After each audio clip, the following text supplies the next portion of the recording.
그동안 터미네이터를 사용하면서 터미네이터가 여러 개 있으면 좋겠다는 생각을 해본 적이 있었습니까?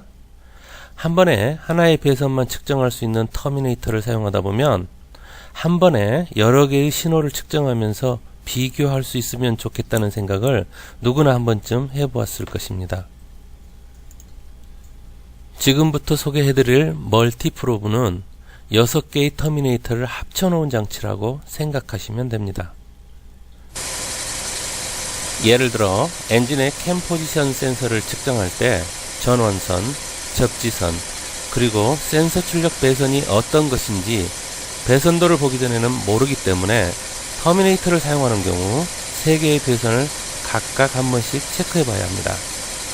한 번에 3개의 배선을 모두 측정할 수 있다면 문제를 명확하게 파악할 수 있게 됩니다.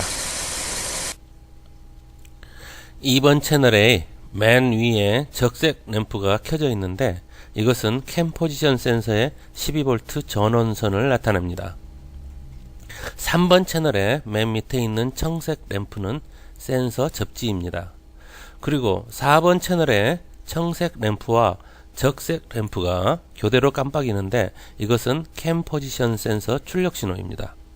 만약에 시동이 걸리지 않는 차량에서 크랭킹을 하면서 멀티프로브로 위와 같이 측정했을 때 전원과 접지가 이처럼 정상인데 불구하고 출력 신호가 이와 같이 보이지 않고 이것과 이 신호처럼 가만히 멈춰 있다면 캠 포지션 센서 자체 문제입니다. 그러나 이 지점에서는 이와 같이 정상으로 보이지만 ECU 쪽 커넥터에서 이것들처럼 가만히 멈춰 있다면 크랭크 포지션 센서와 ECU 사이의 배선에 문제가 생겼을 가능성이 높습니다. 점막 코일에 연결된 신호를 살펴보겠습니다. 점막 코일 구동 신호는 실린더마다 동일해야 합니다. 만약 나머지 점막 코일과 다른 형태의 신호 패턴을 보인다면 해당 신호 배선이나 혹은 ECU 내부에 있는 드라이버 IC 불량입니다. 이처럼 멀티프로브는 여러 개의 터미네이터를 한 번에 사용하는 효과가 있습니다. 이제부터 각 채널의 특성에 대해서 설명해 드리겠습니다. 1번 채널은 터미네이터의 전압 배치와 동일합니다. 0V에서 0.5V까지는 맨 아래에 있는 램프에 청색 등이 켜집니다. 0.6V에서 1.2V까지는 맨 아래에 있는 램프에 주황색 등이 켜집니다. 1.3V에서 2.5V까지는 맨 아래에 있는 램프에 적색 등이 켜집니다. 2.6V에서 4.0V까지는 가운데에 있는 램프에 청색 등이 켜집니다. 4.1V에서 6.0V까지는 가운데에 있는 램프에 주황색 등이 켜집니다.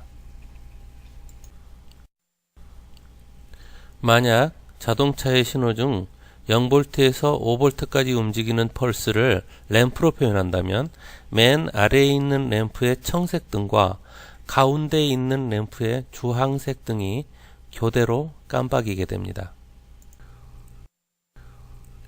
이 컬러 코드에서 원주변에 새겨진 숫자는 해당 영역의 낮은 쪽 전압을 표시합니다.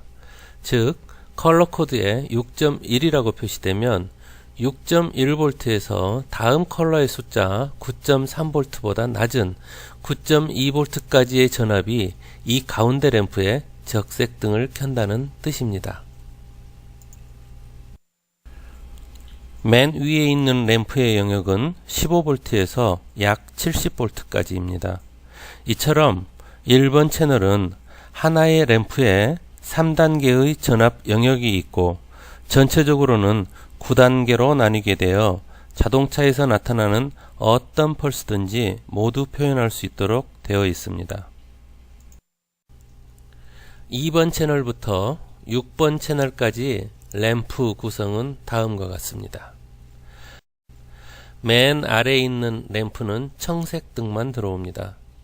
그 범위는 0V에서 1V까지입니다. 맨 위에 있는 램프는 적색 등만 들어옵니다. 범위는 플러스 전원으로부터 밑으로 1V까지입니다. 가운데 있는 램프는 황색 등이 들어옵니다. 그 영역은 1.1V부터 플러스 전원 마이너스 1V입니다. 만약 전원이 13.5V라면 이 영역은 12.4V까지입니다. 전원선을 측정할 때는 위와 같은 기준으로 읽으면 됩니다. 그러나 펄스를 측정할 때는 간단하게 맨 아래는 0V, 가운데는 5V, 그리고 맨 위는 12V로 간주하시면 편리합니다. 6번 채널의 경우 특별한 기능이 포함되어 있습니다. 6번 채널은 소리와 연동이 됩니다. 가장 아래 램프에 해당되는 전압이 들어오면 낮은 음이 납니다. 가운데 램프에 해당되는 전압이 들어오면 중간 음이 납니다.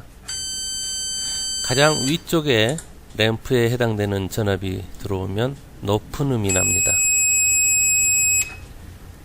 배선 추적 작업을 할 때 소리를 들어가면서 현재 점검하는 배선의 상태를 빨리 파악할 수 있으며 의심나는 배선을 흔들어 보았을 때 들리는 소리의 종류로 쉽게 진단이 가능합니다. 물론 아무 소리도 안 나면 배선이 끊어졌다는 것을 의미합니다.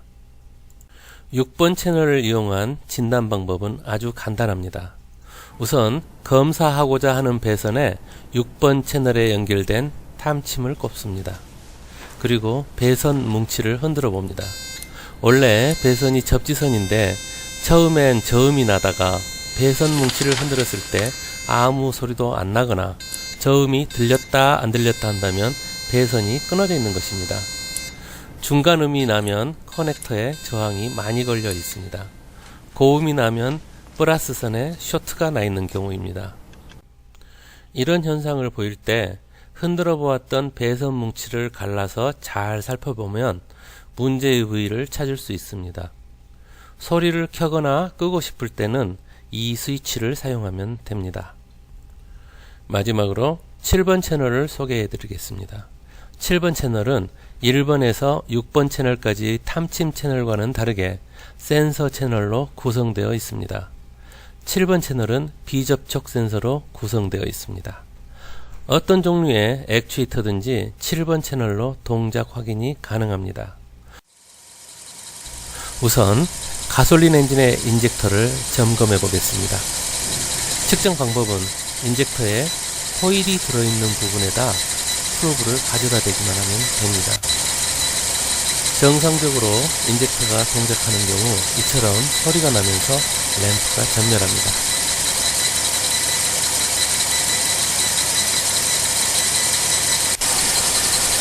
이번에는 점압 코일입니다. 동작 여부를 쉽게 알 수 있죠.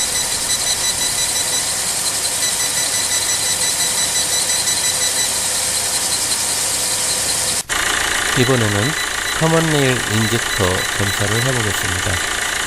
문제가 있는 커먼네일 인젝터의 경우는 램프가 동작하지 않고 소리도 나지 않습니다. 릴레이 작동 검사를 해보겠습니다. 릴레이는 지속적으로 켜져 있기 때문에 점검을 하기 위해서는 릴레이 윗부분에서 센서를 좌우로 흔들어줘야 합니다. 정상적으로 작동되는 릴레이는 움직일 때마다 이처럼 소리와 함께 램프가 전멸합니다. 모터의 경우도 릴레이와 마찬가지로 점검하면 됩니다. 이처럼 7번 채널은 자동차에서 사용되는 액추에이터나 모터를 분해하거나 혹은 탐침을 꽂지 않고 바로 검사할 수 있습니다. 1번 채널부터 6번 채널의 경우 측정하고 있는 채널의 세부 데이터, 즉 전압, 주파수 또는 듀티 값을 알고 싶을 경우 터미네이터를 연결해서 같이 사용하면 됩니다.